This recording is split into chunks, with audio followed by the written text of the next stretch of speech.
ইতিহাসের আরেক অধ্যায় প্রবেশ করলো বাংলাদেশ জামাত ইসলামী।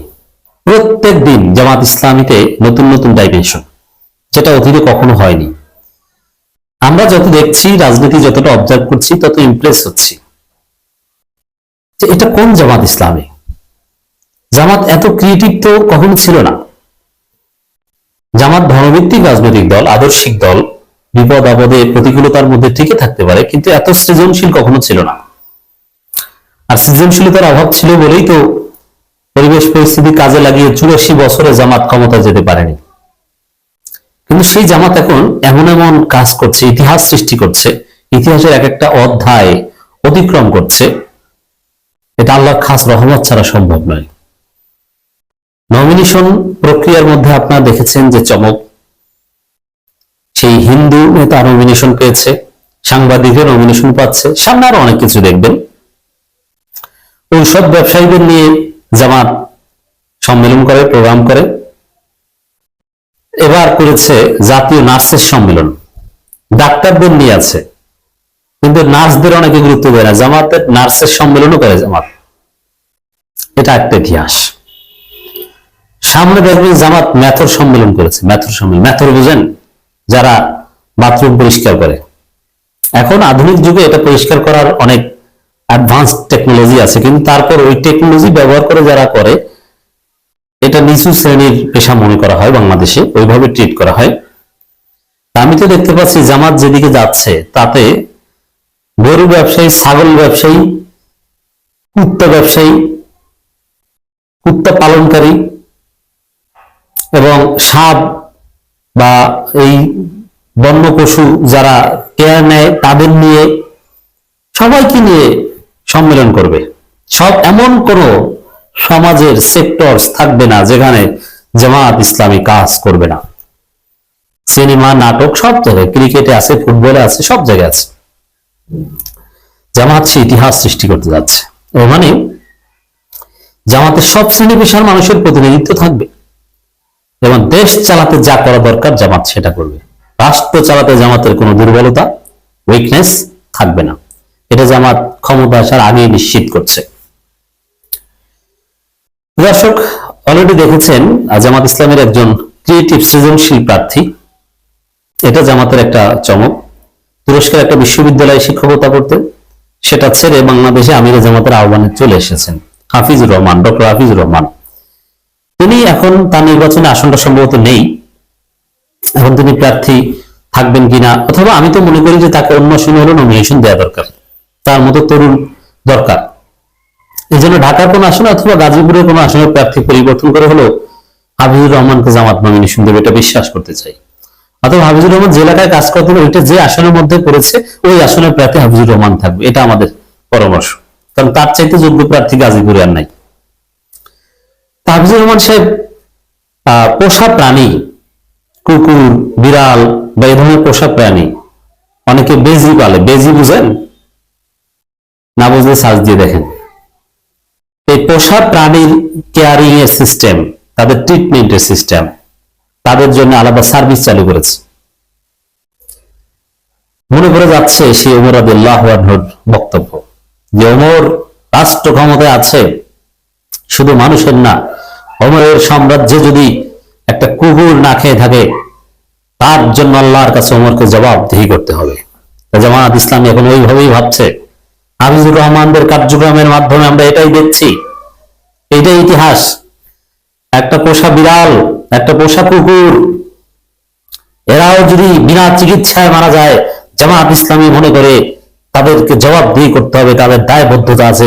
এই জন্য নির্বাচনের আগে এই কাজ শুরু করে দিয়েছে। জামাত ক্ষমতায় আসলে কুকুর শুধু পোষা কুকুর, পোষা বিড়াল না, রাস্তার অভুক্ত কুকুর, অভুক্ত বিড়াল, বেওয়ারিশ কুকুর, সাপ, বিচ্ছুর দায়িত্ব নিবে জামাত। সাপেরও নিরাপদ আশ্রয় নিশ্চিত করবে, ইকোলজিক্যাল ব্যালেন্স তৈরি করার চেষ্টা করবে, বাস্তুসংস্থান নিশ্চিত করার চেষ্টা করবে জামাত। পরিবেশ নিয়ে জামাতের আলাদা উইং আছে, এটা নিয়ে গবেষণা চলছে। জামাত কোথায় চলে যাচ্ছে দেখছি আর ইমপ্রেসড হচ্ছি। রাজনীতি শুধু প্রার্থী সিলেকশন নয়, রাজনীতি মানব সেবার একটা সবচেয়ে গুরুত্বপূর্ণ ইনস্ট্রুমেন্ট জামাত দেখিয়ে দিচ্ছে। হিজড়াদের নিয়ে আমি দেখেছি, অবাক হচ্ছে যে হিজড়ারা বলছে না আমি জামাতের পক্ষে, জীবন গেল জামাতের পক্ষে কাজ করবে এবার। এবং আমাকে আমার অনেক ভাইরা মেসেজ দিয়েছেন, যারা মেসেজ দিয়েছেন আপনাদের মেসেজে রিপ্লাই দিইনি, কিন্তু আমি দেখেছি এবং কোট করেছি, এটা নিয়ে আমরা কাজ করব। যে তৃতীয় লিঙ্গের লোকজনকে নিয়ে ভাই কোনো কাজ করা যায় কিনা, জামাতকে কিছু প্রস্তাব দেন। হ্যাঁ, অলরেডি প্রস্তাব লিখিতভাবে পাঠানো হয়েছে। জামাত ইসলামী তৃতীয় লিঙ্গের লোক, যাদেরকে প্রচলিত হচ্ছে হিজড়া বলা হয়, হিজড়া, এই হিজড়াদের নিয়ে জামাতের উইং থাকবে, তারাও জামাতের বড় এর মধ্যে আসবে, তাদের জন্য জামাতের কাজ থাকবে। প্রয়োজনে জামাত হিজড়া সম্মেলন করবে, আমরা জামাতকে পরামর্শ দিব। জামাত ক্রিয়েটিভ সব পরামর্শ গ্রহণ করছে এখন ক্ষমতা আসার জন্য এবং টিকে থাকার জন্য যা দরকার সব। ভুলের ঊর্ধ্বে নয়, ভুল আছে, সমালোচনা হবে, কিন্তু কাজ করছে। কাজ করতে গেলে তো ভুল হবেই, কাজ না করলে ভুল হবে না, বরং আগের চাইতে জামাতের ভুল বেশি হবে, কারণ আগে তো এত সেক্টরে কাজ করতো না, এখন করছে। সেরকমই একটা উদ্যোগ জাতীয় নার্সের সম্মেলন। নার্সরা এটা অত্যন্ত গুরুত্বপূর্ণ একটা পেশা, সম্মানজনক একটা পেশা, কিন্তু আমাদের সমাজে এইভাবে মূল্যায়ন হয় না। ডাক্তারদের চাইতে অনেক ক্ষেত্রে নার্সদের গুরুত্ব বেশি, নার্সদের সেবা আপনি সুস্থ হয়ে যান। একটা মহান পেশা হিসেবে আমি এটাকে অ্যাকনোলেজ করতে চাই। এবং মানুষ যখন সবচেয়ে বেশি অসহায় থাকে, যেখানে কোনো ক্ষমতা পাওয়ার কিছু চলে না, সেখানে আপনি নার্সদের কাছে তাকিয়ে থাকেন, তার দিকে, তার সেবার উপর ডিপেন্ডেন্ট হন। অপারেশন থিয়েটারে ডাক্তার তো কেটে চলে যায়, মূল কাজটা পরবর্তীতে আপনার দেখভাল এগুলো তো সব নার্সরা করে। এবং এদের উপর দিয়ে যে ঝড় যায়, বিশেষ করে যারা সরকারি চাকরি করে নার্সদের মধ্যে, তারা, তাদের উপর ব্যাপক মানসিক চাপ। সাধারণত নিয়ম অনুযায়ী একজন নার্সকে যদি 100 রোগী 1 ঘন্টায় দেখভাল করার নিয়ম থাকে, তাহলে ওই 1 ঘন্টায় 100 জায়গায় তাকে 1000 দেখতে হয়। কারণ বাংলাদেশের সরকারি হসপিটালে, যেখানে 500 বেডের হসপিটাল, যে 500 থেকে 1000 রোগী থাকবে, সেখানে রোগী আছে 10,000, কিন্তু জনবল কিন্তু ওই 500 জনের। তারা নার্সদের উপর ভয়ানক প্রেসার যায়, কিন্তু তারা ধৈর্যের সাথে দায়িত্ব পালন করে। মানুষ কষ্ট করে, তারাও কষ্ট করে। জামাত তাদেরকে সম্মান দিচ্ছে, তাদেরকে সমাজে ইম্পর্টেন্ট করছে, তাদেরকে ডাকছে, তাদের নিয়ে সম্মেলন করছে, তাদেরকে অর্গানাইজ করছে, এবং তাদের এই পেশাটাকে আরো কিভাবে ভাইব্রেন্ট করা যায় সেই চেষ্টা করছে, কিভাবে তাকে আরো বেশি দায়িত্বশীল হিসেবে তৈরি করা যায় সেই চেষ্টা করছে। জাতীয় নার্সের সম্মেলনে আমিরে জামাত, ক্ষমতায় গেলে নিজের পেট নয়, জনগণের পেট ভরানোর চিন্তা থাকবে জামাতের। জামাতের অবস্থান স্পষ্ট। এবং আমি যে কথাটা বলি, ক্ষমতাসীন দলের নেতাকর্মীদের যে একটা ভাব থাকে, জামাত ক্ষমতা আসলে জামাত নেতাকর্মীদের এই ভাব থাকবে না, আলাদা কোনো মূল্যায়নই পাবে না, বরং তাদের দায়িত্ব বেড়ে যাবে। আগে ঘুম থেকে উঠতেন, ফজরের নামাজের পর 1 ঘন্টা ঘুমাতেন, জামাত ক্ষমতা আসলে আর পারবেন না, মানুষের কাছে দূর হতে হবে, আর আপনি আলাদা করেও মর্যাদা পাবেন না। এখন যা পাচ্ছেন তখন এটাই। যারা বিরোধী দল তারাও যা, আপনিও তা। জামাতে ইনসাফ নিশ্চিত করবে, এটা না করতে পারলে আমরাই ধরবো, আমরাই জামাতের 12টা বাজাবো। তো জামাত দিন দিন ইতিহাসে নতুন অধ্যায় স্পর্শ করছে। আগামী নির্বাচনে জামাতের বিজয় খুব সহজ হয়ে যাচ্ছে। যেদিন যত যাচ্ছে আগামী নির্বাচন এরকম মারাত্মক প্রতিদ্বন্দ্বিতামূলক হবে এটাও মনে হচ্ছে না। জামাতের চ্যালেঞ্জ, প্রতিদ্বন্দ্বিতার সম্ভাবনা কমে যাচ্ছে, জামাত সহজে জিতে যাবে। বিএনপি শক্তিশালী ভাবে প্রতিদ্বন্দ্বিতাই করতে পারবে না, কারণ জামাত বিএনপি বিভিন্ন জরিপে যেটা উঠে এসেছে প্রায় সমান সমান শক্তি, কিন্তু জোটে তো জামাত অনেক এগিয়ে, কারণ জামাতের সাথে আছে চরমোনাই, জামাতের সাথে অনেক দল এখন আসতে যাচ্ছে। কিন্তু বিএনপি জোট আস্তে আস্তে কমছে। বিএনপি সবচেয়ে পাওয়ারফুল মিত্ররা এখন বলছে যে চান্দাবাজদের ভোট দিবেন না। মাহমুদুর রহমান মান্না মারাত্মক ভাবে খেপে গিয়েছেন, ডাক্তার মোস্তাফিজুর রহমান ইরান মারাত্মক ভাবে খেপে গিয়েছেন। তো দর্শক, এদিকে বাংলাদেশের রাজনীতিতে মাহমুদুর রহমান মান্না, অমুক তমুক, জোনায়েদ সাকিরা যাবেন, এদের ভোট নাই।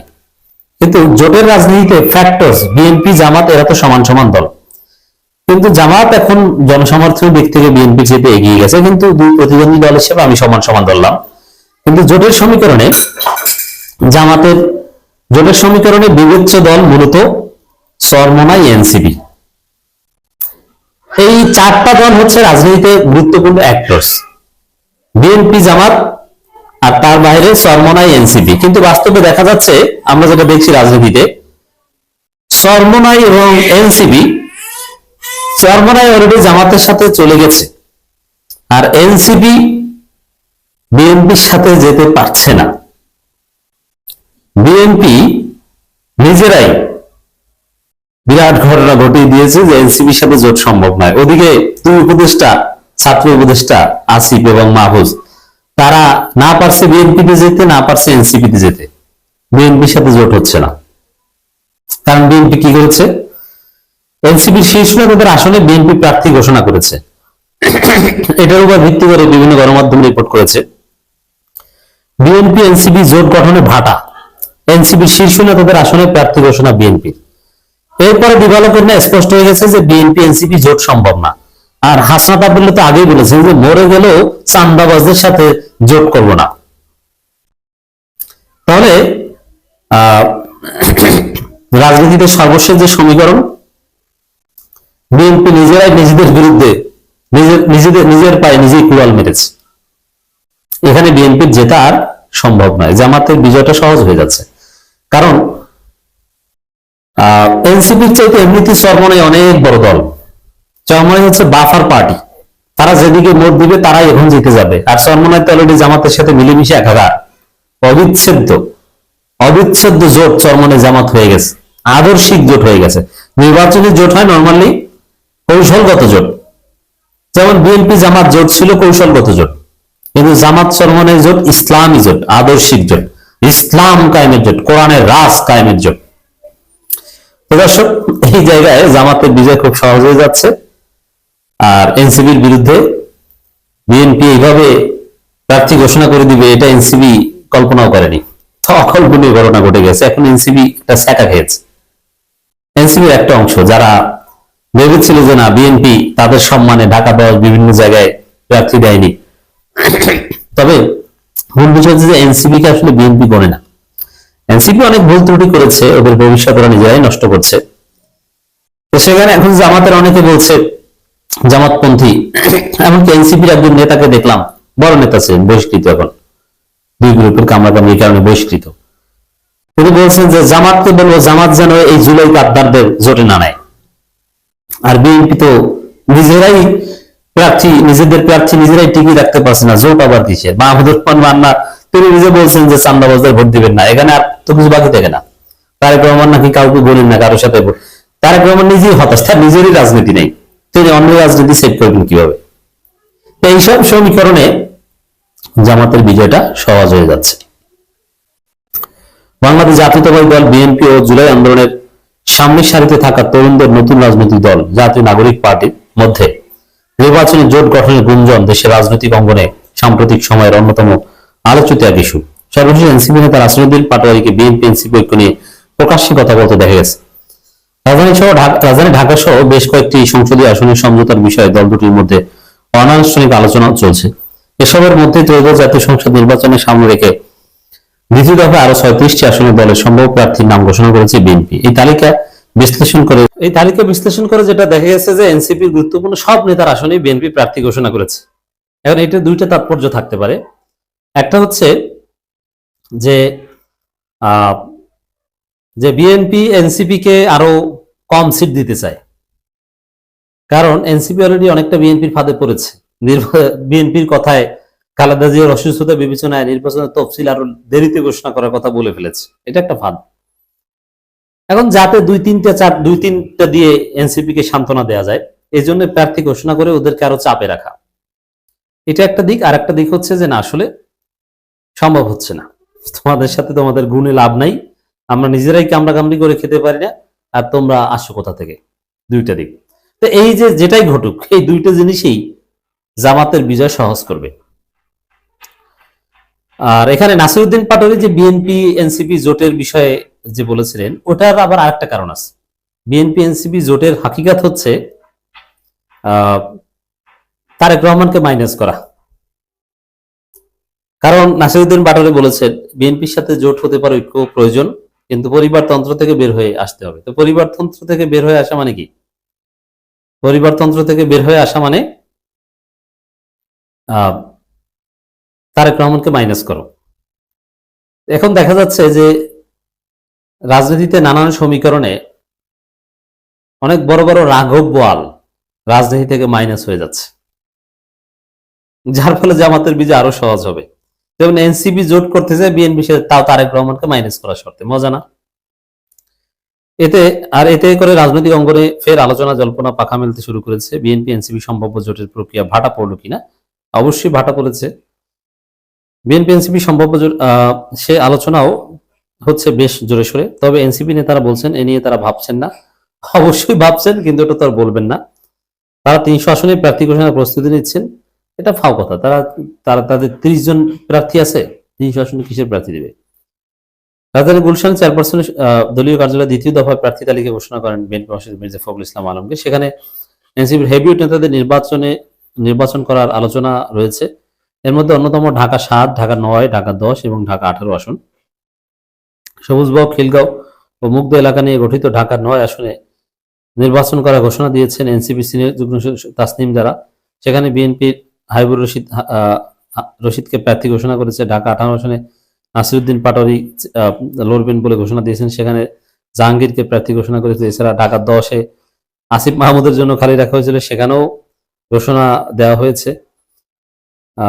এছাড়া এই নাহিদ মানে সব জায়গায়, এমনকি উত্তরাঞ্চলে সেই সার্জিসের এলাকা, কুমিল্লা হাসনাতের এলাকা, বৃহত্তর বরিশালে শাহিন সাহেবের এলাকা, কোথাও কোনো স্পেস রাখে নাই। মানে স্পষ্ট যে আসলে বিএনপি এনসিপি জোট আদৌ সম্ভব নয়। এখানে সার্জিস আলমের একটা বক্তব্য, এই জোট নির্ভর করে বেশ কিছু বিষয়ের উপর। যে রাজনৈতিক দল জুলাই সনদে থাকা মৌলিক সংস্কারগুলো বাস্তবায়ন নিশ্চয়তা দেবে, শহীদ পরিবার ও আহত যোদ্ধাদের নিরাপত্তা পুনর্বাসনের প্রতিশ্রুতি দিবে এবং কাজেও কথায় মিল থাকবে, তাদের সঙ্গে আমাদের জোট হতে পারে, এগুলো ফাও কথা।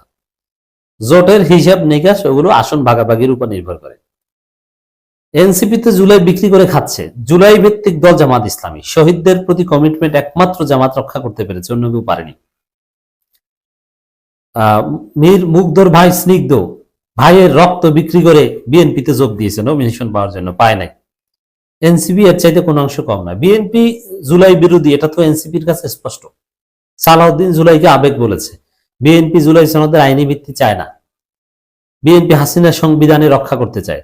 তো সেই জায়গায় এনসিপি বিএনপির সাথে জোট আলোচনা করে কেন? আবার বিএনপি যে চান্দাবাজ এটা জানে না, সেই চান্দাবাজদের সাথেও বা কিভাবে যেতে চায়? তো এটার তো কোনো হিসাব মেলে না।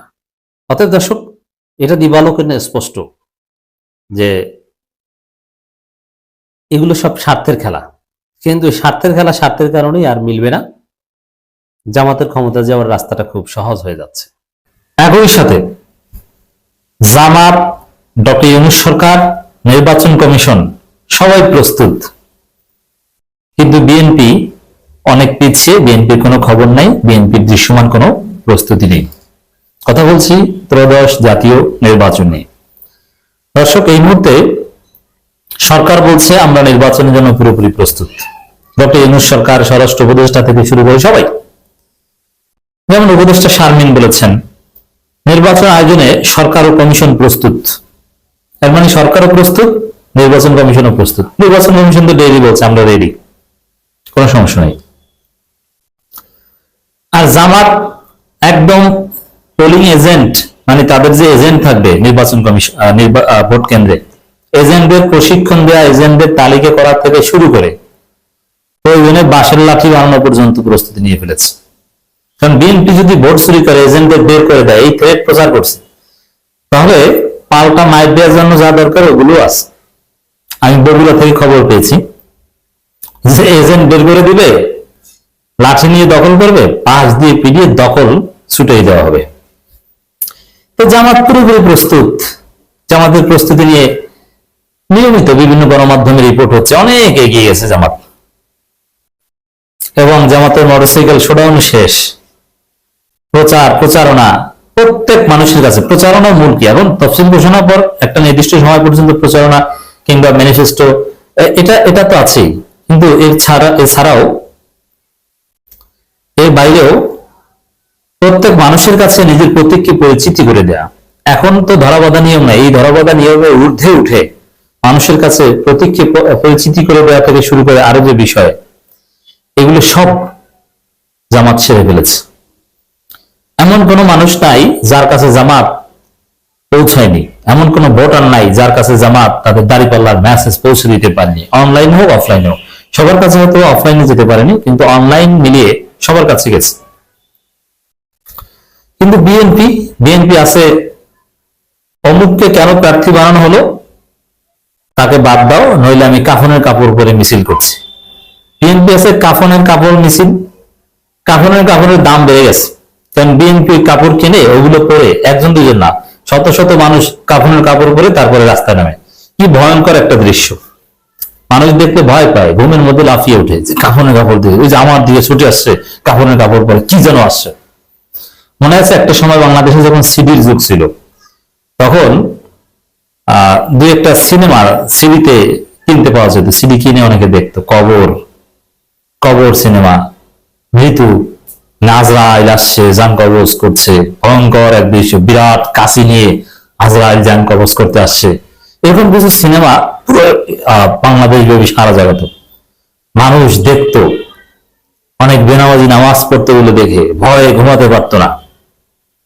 বিএনপি এখন সেই যুগ এনে ফেলেছে। রাস্তাঘাটে বাজারে হঠাৎ কিছু মানুষ কাফনের কাপড় পরে দৌড়াচ্ছে, আবার অন্য গ্রুপ তাদেরকে ধাওয়া করছে। কি একটা বিভৎস দৃশ্য। বিএনপি আছে ওগুলো নিয়ে, আবার কেউ রাতে মশাল মিছিল করে। তো দর্শক, এই জায়গায় সবাই প্রস্তুত, কিন্তু বিএনপির প্রস্তুতির কোনো খবর নাই। বিএনপি রাজনীতির মূল ধারাই নেই। বিএনপি এখন ভহিংসা পার্টি। একে একে বিএনপির সব আশা ব্যর্থ হয়ে যাচ্ছে। যেমন গণভোট ঠেকাতে চেয়েছে, না, গণভোটের আইন অধ্যাদেশ সব হয়ে গেছে। তারেক রহমানের কোনো খবর নাই। এখন শুধু আপত্তি আর পিছাও পার্টি।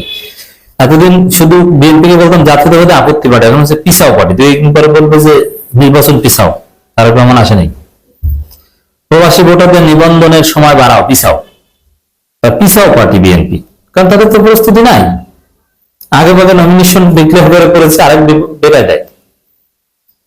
এই বিএনপি ক্ষমতা আসবে, এটাকে ভুলেও কল্পনা করবেন না। যাদের এলেম আছে, জ্ঞান আছে, রাজনীতি বুঝেন, রাজনীতি বিশ্লেষণ বুঝেন, ভুলেও কল্পনা করবেন না যে বিএনপি ক্ষমতা আসবে। সম্ভব না, কোনো বাস্তবতাই নেই। আর এটা সে হাসিনার আমল না যে জনসমর্থন নাই, প্রস্তুতি নাই, কিচ্ছু না, আন্দাজের উপর হঠাৎ গায়েবী ভাবে জিতে আসবে, গায়েবী ভোট। না, ওইসব গায়েবী ভোট টোটের কোনো যুগ নেই, এটা বাংলাদেশে হবে না, এটা কেউ পারবে না। আসন্ন জাতীয় ত্রয়োদশ সংসদ নির্বাচন আয়োজনের অন্তর্বর্তী সরকার ও নির্বাচন কমিশন প্রস্তুত বলে জানিয়েছেন মহিলা শিশু বিষয় উপদেষ্টা শারমিন এস মুর্শিদ। তিনি বলেন, সুষ্ঠু ও শান্তিপূর্ণ জাতীয় নির্বাচন আয়োজনের ক্ষেত্রে রাজনৈতিক দলগুলোকেই সবচেয়ে বড় দায়িত্ব নিতে হবে। রাইট। এবং এই সেম কথা কিন্তু সিইসিও বলছেন। এখন এই যে সিইসি নির্বাচনের প্রস্তুতি নিচ্ছেন, সিইসি বিএনপি রেকমেন্ডেশন হয়েছে। কিন্তু মজার বিষয়, ওই যে খালেদা জিয়ার উপদেষ্টা ভিসি কে দালাল বলে গালি দিতে হয়, কিছু করার নাই। কে গালি দেয়? ছাত্রদল। খালেদা জিয়ার উপদেষ্টা, তাকে বলে জামাতি প্রশাসন। আপনি চিন্তা করেছেন? এই জায়গায় দর্শক, বিএনপির সিইসি, বিএনপির রেকমেন্ডেশন হয়েছে, খালেদা জিয়ার কাছের লোক সিইসি বর্তমানে নাসির সাহেব, এই বিরুদ্ধে আমরা অনেক কথা বলেছি। কিন্তু একটু নির্বাচনের প্রস্তুতি নিচ্ছেন, কিংবা সুষ্ঠু নির্বাচনের জন্য একটু তোড়জোড় করছেন, ভোট কারচুপির নানান ফাঁকফোকর বন্ধ করে দিচ্ছেন। এটা দেখে এখন বিএনপি বলছে যে জামাতি নিরপেক্ষ সিইসি। বিএনপির যে বট ফোর্স আছে, জিএ বট ফোর্স, দুইটা বট ফোর্স, একটা হচ্ছে ওই যে ভুয়া আইডি সফটওয়্যার ব্যবহার করে যে ভুয়া ফেসবুক বট রিয়াক্ট কিনতে হয়, ওইটা। একটা হচ্ছে কেনা বাইক থেকে বট। বিএনপির কিছু বট বুদ্ধিজীবী আছে, যেমন রেজাউল করিম রনি, ডাক্তার জাহেদ, এরা কেউ বিএনপি করতো না। ডাক্তার জাহেদ ছিল ছাত্র ইউনিয়ন, এরপরে করেছে আওয়ামী লীগের দালালি, এখন বিএনপি তাকে কিনেছে। এই যে বট বুদ্ধিজীবী, এই বট হচ্ছে ক্রয়কৃত বুদ্ধিজীবী। এরা বলছে যে জামাতি নিরপেক্ষ সিইসি। বুঝতে পারছেন? কোন হতাশায় ধরেছে বিএনপিকে। চারিদিকে জামাত দেখে বিএনপির লোক এখন জামাত, খালেদা জিয়ার উপদেষ্টা এখন জামাত হয়ে যায়, খালেদা জিয়ার উপদেষ্টা ভিসিও জামাত হয়ে যায়, বিএনপির পছন্দের যাকে বিএনপি অনেক দর কষাকষি করে চেয়ারে বসিয়েছে তাকেও এখন জামাত বলতে হয়। কোন বেকায়দায় পড়েছে। নির্বাচন আয়োজনে সরকার প্রস্তুতি নিয়ে সাংবাদিকদের প্রশ্নোত্তরে শারমিন বলেন, সরকার বলছে নির্বাচন হবে, নির্বাচন কমিশন বলছে নির্বাচন কমিশন প্রস্তুত। আমাদের বিশ্বাস করতে হবে, আস্থা রাখতে হবে। ত্রুটি যদি হয় আপনারা আছেন দেখিয়ে দেওয়ার জন্য, ভুল যদি হয় আপনারা আছেন দেখিয়ে দেওয়ার। সুন্দর, ভালোভাবে চলছে প্রস্তুতি।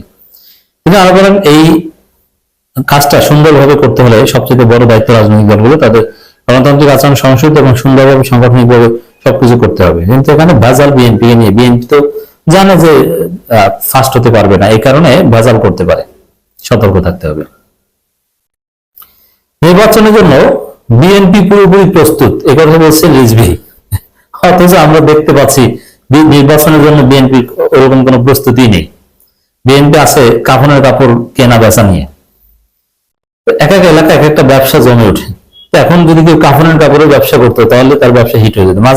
মাঝখানে একবার হয়েছে পেঁয়াজের দাম একদম 200 টাকা ছাড়িয়ে গেছে, তখন পেঁয়াজের ব্যবসা বা যারা মজুত করতে পেরেছে তারা কোটিপতি হয়ে গেছে। এরকম বিএনপি যে অবস্থা, এখন কেউ কাফনের কাপড়ের ব্যবসা ধরতে পারলে তিনি হিট হয়ে যেতেন, কারণ বিএনপির লোকজন এটা কেনে। বিএনপি আসলে কোনো প্রস্তুতি নাই।